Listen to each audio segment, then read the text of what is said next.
ইদানিং আপুমণিদের অনেক অনেক প্রশ্ন আমার ইনবক্সে আসলে জমা হয়ে যায়। যারা নতুন আছেন তারা বলে যে আপু একদম নতুন, আমি আপনার কাছ থেকে গ্লুগান, দড়ি, চট সব কিছু নিতে চাই, কিন্তু আমি এটা ব্যবহার করব কীভাবে?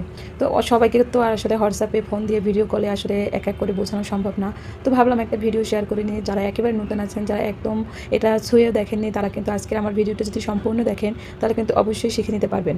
আমার কাছে কিন্তু বড় গ্লুগান মেশিন, ছোটো গ্লুগান মেশিন দুইটাই পাবেন। তো ছোটোটার জন্য ছোটো স্টিক আর বড়টার জন্য কিন্তু বড়টা স্টিক আলাদা কিনতে হবে। তো অনেক আপুরা আবার কমেন্টে এটাও জিজ্ঞেস করেন গ্লুগানের মেশিনের সাথে কি স্টিক ফ্রি পাবো কিনা? আসলে না, আমরা গ্লুগান মেশিন আলাদা কিনতে হয়, আবার স্টিকগুলো আলাদা কিনতে হয়। তো আপনাদেরকে এভাবে আলাদা আলাদাভাবে কিনতে হবে।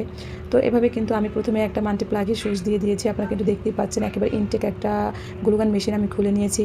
তারপর কিন্তু একটু ওয়েট করতে হবে, কারণ এই যে গামটা আমরা যত মানে দিয়েছি, তো এটা কিন্তু মানে কারেন্টের হিটে গরম হয়ে তারপর গলে গলে যখন পড়বে তখন বুঝবেন যে এবার আপনার কাজ করার জন্য রেডি। তো আমি আপনাদের সামনে কিন্তু একটা ওয়াল হ্যাঙ্গিং করে দেখাচ্ছি। আপনারা ঠিক যারা নতুন আছেন, যারা বিগিনার আছেন, যারা যে আপুরা আছেন ব্যবসায়ীর ক্ষেত্রে না, যারা ঘরে বসে নিজে একটু মানে ঘরটাকে মনের মতো করে সাজাতে চাচ্ছেন, তারা যারা আমার কাছ থেকে দড়ি টেরি নেন, তো তারাও কিন্তু এভাবে আসলে গ্লুগান মেশিনটা চালানো শিখে নিজেরাই করতে পারবেন। তবুও কারেন্টের একটা হিট দেওয়া মেশিন, আমি সবসময় বলি আপনারা একটু সাবধানতা অবলম্বন করবেন, কারণ এটা হাতে সেঁকা খেলে কিন্তু ফোসকা পড়ে যায়। যারা নতুন আছেন তাদের জন্য কিন্তু আমি ভিডিওটা শেয়ার করে দিলাম।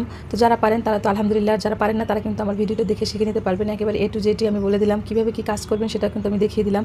আর কাজ করার শেষে এভাবে সুইচটাকে অফ করে তারপরে যে একটা উঠিয়ে ফেলবেন, কারণ বাচ্চা কাচ্চা সবার ঘরেই কম বেশি থাকে, তো এটা একটু সাবধানভাবেই কাজটা করবেন। তো আজকের ভিডিওটা কিন্তু এই পর্যন্তই। তারপরে যদি কোনো সমস্যা থাকে অবশ্যই কিন্তু আপনারা কমেন্টে আমাকে জানাবেন। আল্লাহ হাফেজ, আসসালামু আলাইকুম, ধন্যবাদ সবাইকে।